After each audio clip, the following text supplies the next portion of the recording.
ईद कुर्बान पर अनाड़ी कसाई भी मसला बने रहे। कहीं गायें रस्सी तोड़ाकर भाग निकली, कहीं बैल ने अब्बासी शहीद अस्पताल में एंट्री दे दी। कसाईयों और लोगों की दौड़ें लगी रहीं।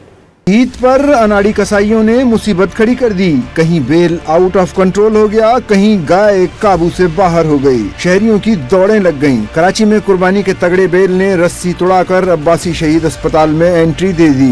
इमरजेंसी में आने वाले मरीजों में भगदड़ मच गई। बेल के मालिक और अहले मोहल्ला ने अस्पताल में घुसने वाले बेल को पकड़ने की कोशिश की, लेकिन वो किसी के काबू न आया। इसी भाग दौड़ के दौरान बेल अस्पताल से सड़क पर आ गया।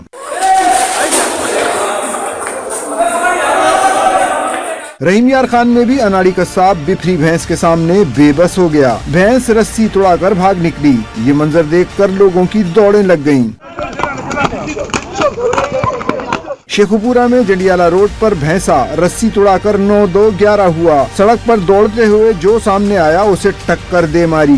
2 अफराद मामूली जख्मी हुए। लोगों ने बामुश्किल अपनी जान बचाई। भैंसे को कई घंटे की जिद्दोजहद के बाद काबू कर लिया गया।